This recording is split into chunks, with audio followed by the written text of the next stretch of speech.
We're back with another quick dungeon guide from Epic Loot Bros. Today we're in Copperbell Mines, so let's get into it. First thing is the fire sand. You'll see it scattered throughout the dungeon. You want to pick that up as often as possible. Other times mobs will drop it. Just make sure you grab it because you're going to need it throughout the dungeon. As you come to the first boss room, you're going to notice a single Spriggan sitting there by himself. As soon as you attack him, it actually starts the encounter, and you'll get waves and waves of ads that start spawning. These ads have really low health, and I struggled on normal as a tank to keep enmity on them before they died. So it kind of just ends up being a free-for-all of DPS and tank running around, nuking everything down. Once you kill enough waves of ads, the boss is going to spawn. Kotos or Kotos, the Gigas or Gigas, however you say his name, he'll spawn. On normal, this fight is super easy and there's really no mechanics to it. You just burn him down. I believe he can do an AoE cone in front of him, so you may want to face him away from the group, but aside from that, he's a really easy boss. He has a pretty low HP pool. Just burn him to the ground. The next boss you come across is called the Icarus Ire, and this boss is a little bit more fun because he has a mechanic that you have to follow. If you don't, you're going to be there forever trying to kill him, so let's break down that mechanic a little bit. So as you enter this room, you're going to notice two things. One, that the boss doesn't take hardly any damage, and two, that there's an improved blasting device in the room. The idea of this fight is that one of the DPS runs over and hits the improved blasting device, which is going to summon a blasting cap.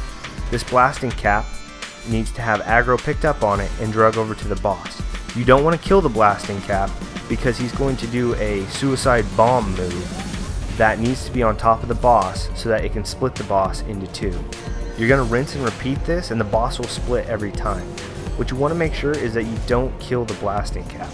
He needs to explode on the boss, which is going to keep splitting the boss. You do this 3 times in a row and then the boss becomes vulnerable. There are a couple of different ways to do this fight. As tank, I actually like it when DPS stands back and just picks up random ads that spawn. They don't have much health, so they don't really need to be tanked on normal. The DPS can take care of them. As tank, I like taking care of everything except pushing the plunger because it is interruptible if you get hit. So I actually like it if DPS doesn't attack the boss, they don't attack the blasting cap, they just press the plunger and let me take care of the rest. That way I'm not fighting trying to keep enmity on the blasting cap or the boss, especially as he splits into more and more pieces.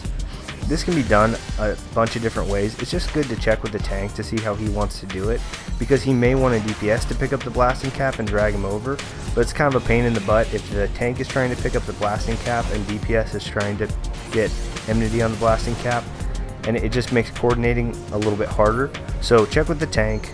If you are the tank, tell the group what you want to do and you should be fine. So the last boss you're going to face is Gigas the Great, and he has 2 mechanics that you have to deal with. One is an AoE cone he does in front of him, so as a tank you want to make sure you face him away from the group. The other is at 3/4 health he's going to run over to a wall and start attacking it. Once he gets through the wall, an ad will spawn. That ad will then run to adjacent walls, start opening them up, and you can see where this goes. As more and more ads go and open walls, then you'll have to deal with a bunch of ads. However, he has a pretty low health pool, and you'll see in our video we just burn him down. Most of the time you can do that.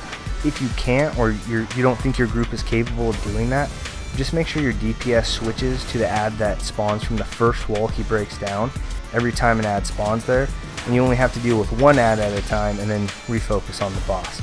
Aside from that, you should be able to burn through him pretty quickly, but if you can't, just swap to the ads and you'll be fine.